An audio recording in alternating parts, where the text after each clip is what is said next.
Mais Alassane Ouattara est un menteur. Et je le répète pour vos auditeurs et pour vos téléspectateurs, il ne faut pas que les gens fassent attention à son esbrouf.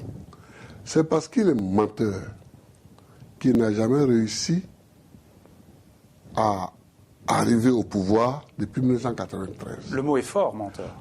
Le mot n'est pas fort, c'est ce qu'il est. Mais nous avons un taux de croissance de 9% par an depuis 5 ans. Nous avons créé près de 2 millions d'emplois. Voici la réponse à ce problème. Notre jeunesse doit avoir du travail dans nos pays. Et nous accueillons 6 millions d'Africains sur notre territoire sur les 24 millions.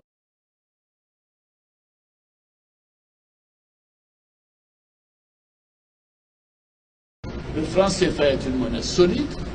C'est une monnaie qui est gérée par la Banque centrale des États de l'Afrique de l'Ouest, dont j'ai été le gouverneur, dont je suis aujourd'hui gouverneur honoraire, géré uniquement par les Africains. Je pense que vous avez des vieux clichés. Ce n'est pas un signe de dépendance. J'ai été gouverneur de la Banque centrale. J'ai jamais eu un Français dans mes bureaux à la Banque centrale. Ce sont de faux clichés.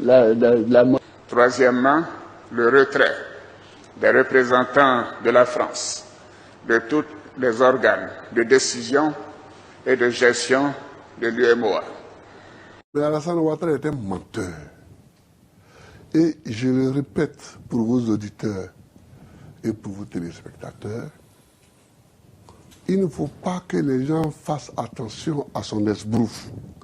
C'est parce qu'il est menteur qu'il n'a jamais réussi à arriver au pouvoir depuis 1993. Le mot est fort, menteur.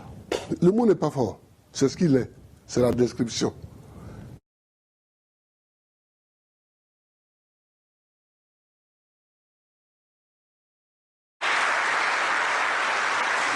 C'est un tournant majeur dans les relations entre l'Afrique et la France.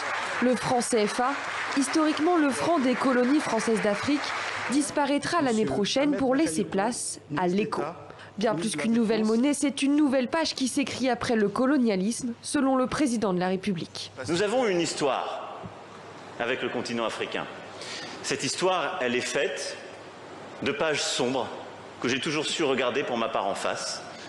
Mais trop souvent aujourd'hui, la France est perçue avec un regard d'hégémonie ou les oripeaux d'un colonialisme qui a été et qui fut une erreur profonde, une faute de la République. Avec l'éco, l'Afrique de l'Ouest reprend du pouvoir sur sa monnaie. Sa banque centrale ne sera plus obligée de déposer la moitié de ses réserves de change à la Banque de France. Paris conserve néanmoins un rôle de garant financier. Le franc CFA sera remplacé dans 8 pays. Le Bénin, le Burkina Faso, la Côte d'Ivoire donc, mais aussi la Guinée-Bissau, le Mali, le Niger, le Sénégal et le Togo. Un point ne change pas, la parité fixe du futur éco avec l'euro est maintenue pour éviter les risques d'inflation. Le nom choisi est en fait celui de la future monnaie unique des 15 pays de la CEDEAO, un projet qui devrait voir le jour en 2020. Mais Alassane Ouattara est un menteur.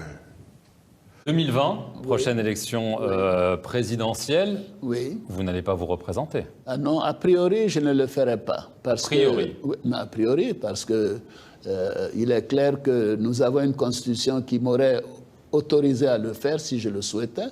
Et je ne suis pas pour la limitation des mandats dans les différentes constitutions. Je l'ai fait savoir à l'occasion de la modification constitutionnelle au Rwanda. Mais ceci étant, j'ai ma propre position. C'est une décision personnelle et je vous dis que c'est très important que les pays africains aient la limitation des mandats, mais la durée de la limitation dépend de chaque pays et des circonstances. Quand vous dites a priori, vous pourrez me dire c'est non définitif. Donc là, ce n'est pas un non définitif. En politique, on ne dit jamais non.